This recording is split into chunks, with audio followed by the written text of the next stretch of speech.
আসসালামু আলাইকুম। এখানে একটি একতলা বাড়ি ডিজাইন। এই বাড়িটি 1300 স্কোয়ার ফিট। আসলে এরকম যদি আপনি একতলা বাড়ি করেন কত টাকা খরচ যাবে বা বিস্তারিত যদি এই ভিডিওর থেকে আপনারা হয়তো জানতে পারবেন। তো এখানে মূলত প্রথমে টিন দিয়ে করার কথা ছিল, পরবর্তীতে এটা হয়তো যেভাবে কলাম যেভাবে ছাদ দেওয়া যায় এইভাবে করা হয়েছে।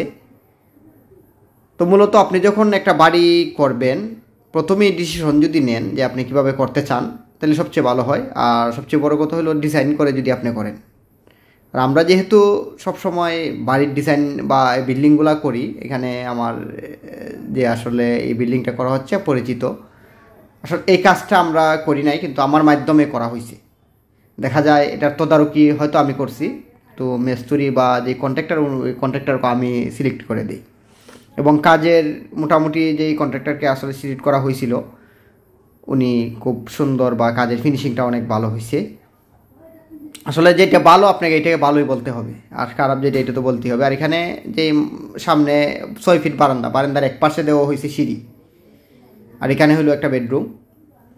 মূলত এই বাড়িটা করতে টোটাল প্রায় 20 লাখ টাকার মতো খরচ হয়েছে অলরেডি, যেভাবে আপনি কাজটা বা আপনারা যেভাবে দেখতেছেন কাজটা, বলতে এখানে দেখা যায় বাকি রয়েছে দরজা লাগানো। দরজাগুলোও কিনা হয়ে গেছে অলরেডি, শুধু লাগানোর বাকি। আর নিচে নেট ফিনিশিং দেওয়া হয়েছে, আসলে ফ্লোর এই টাইলস করা হয় নাই। হয়তো দেখা যায় যখন একটা কাজ করা হয় তখন কিন্তু আসলে একটু টাকা পয়সার একটু সমস্যা থাকে। দেখা যায় এখন যেহেতু ফিনিশিং করা হয়েছে পরবর্তীতে হয়তো টাইলস করা হবে। আর প্লটটা ডালাই দেওয়া হয়েছে মূলত রড দিয়ে, কিন্তু ডালাই দেওয়া হয়েছে মানে প্লটটা যদি রড দিয়ে ডালাই দেওয়া হয় তাহলে কোনো দিক দিয়ে আসলে পাটলটা কম আসার সম্ভাবনা বেশি থাকে।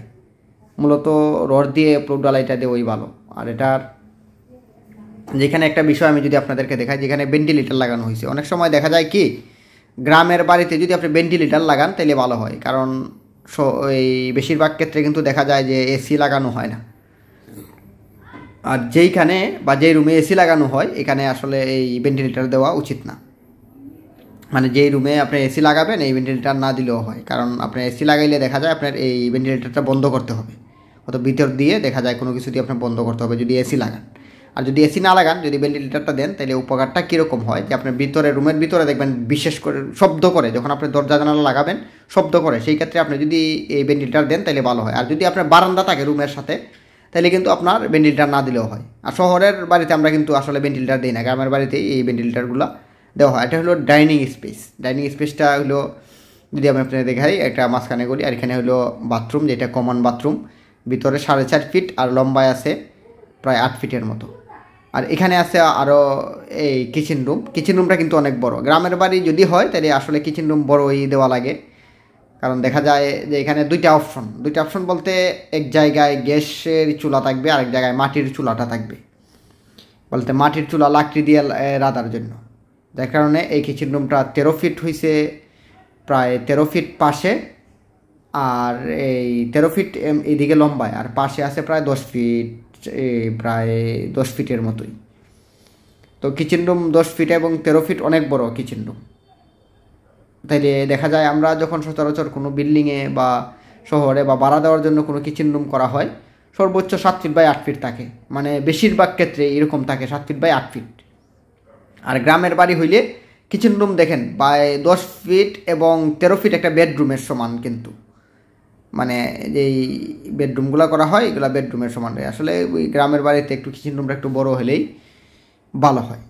তো যদি কেউ কোনো বিল্ডিং বা বর্তমান সময়ে করেন আসলে 1300 স্কোয়ার ফিটের 3 বেডরুমের, বা এটা চাইলে 4টা বেডরুমও করা যাইতো, আপনি চাইলে 4টা বেডরুমও করতে পারবেন যদি আপনার করার ইচ্ছা থাকে যে কিচেন রুম একটু ছোটো করে বা ডাইনিং স্পেসটা একটু ছোটো করে 4 বেডরুমও এটা করা যেত। আর প্রথমে এই ডিজাইন যেটা আমি ব্যক্তিগতভাবে একটা ডিজাইন করি, পরে ওনাদেরকে দেখাই, ওনাদের আসলে আমার ডিজাইন করাই ওনাদের পছন্দ হয়। কিন্তু আমি প্রথমে 4 বেডরুমের একটা দিছিলাম, আবার এই ডিজাইনের একটা দিছিলাম, কিন্তু ওনারা এটাই পছন্দ করছেন, যার কারণে আমার ডিজাইন অনুযায়ী কিন্তু কাজটা হয়েছে। আসলে আমরা যেহেতু উনিও আমাদের আত্মীয়র মধ্যে, বা ওনার কথা হলো যে আমি একটা ডিজাইন করে দিই, ওই ডিজাইন অনুযায়ী কিন্তু ওনারা কাজটা করেন। তো ধন্যবাদ সবাইকে, ভালো থাকবেন। এই পর্যন্ত খরচ হয়েছে 20 লক্ষ টাকা।